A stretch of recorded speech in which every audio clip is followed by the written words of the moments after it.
Let us now give our attention to Brother Neil Ryan as he considers the final part to this symposium, Stand Firm Against the Devil's Crafty Acts in the Field of Education. The world that we live in today is very unstable. Unfortunately, many around us believe that the pursuit of higher education ensures true security, even financial security. But is that so? And how are we to understand the term higher education? Well, the Watchtower, October 1st, 2005, defined higher education as this: a university or college for 4 or more years, leading to a bachelor's degree or to postgraduate studies for careers in medicine, law, engineering, and so forth. So such university education is what is meant when Jehovah's Witnesses use the term higher education today. But what do you think, young ones? What do you think is the absolute and highest form of education that you could possibly receive today?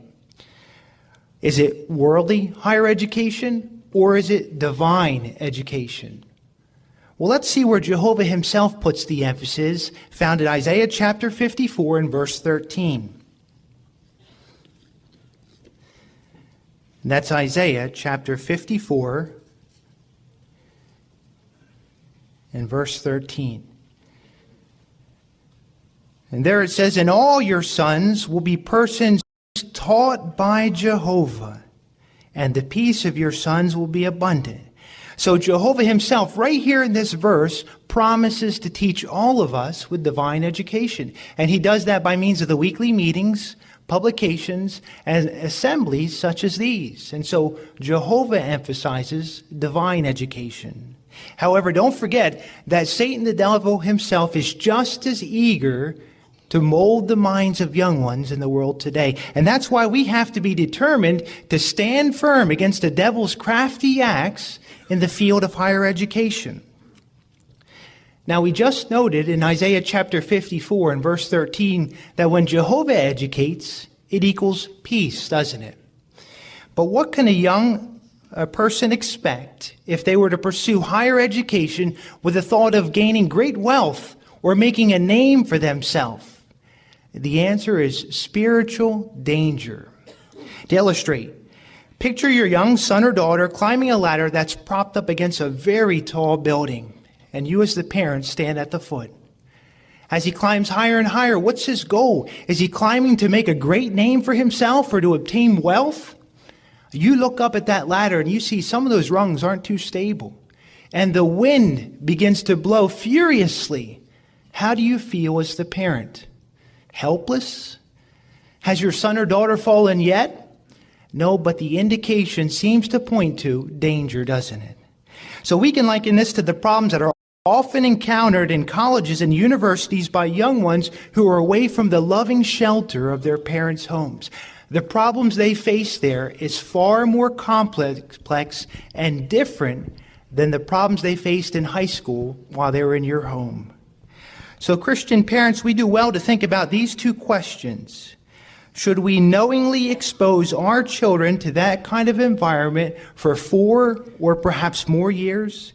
Is the risk involved worth whatever benefit that the young one could possibly receive?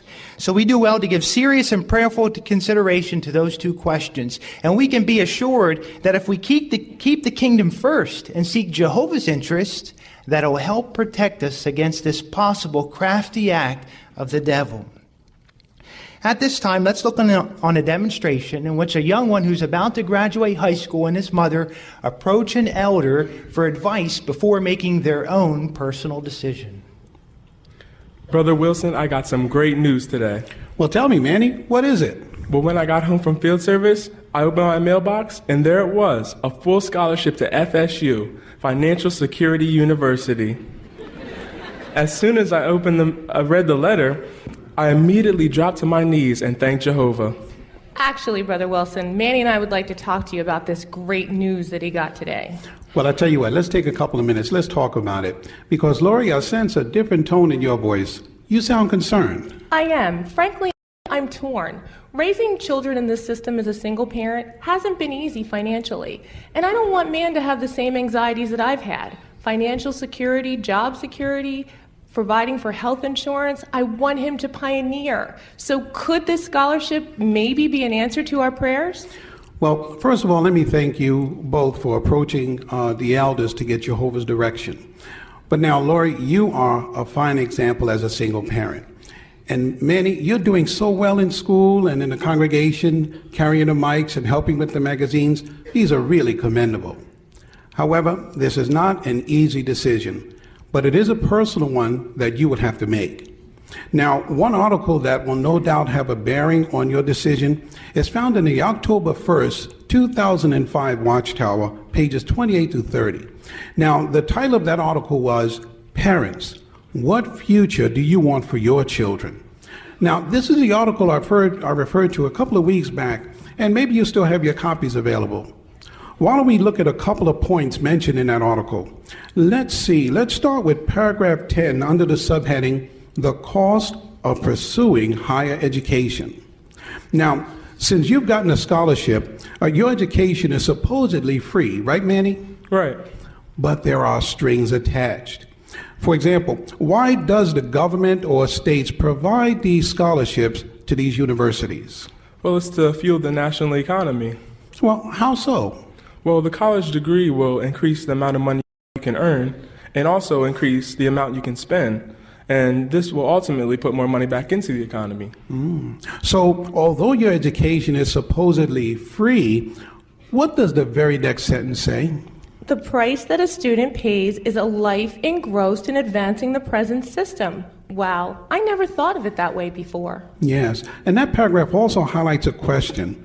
Is this what Christian parents want for their children? No, definitely not.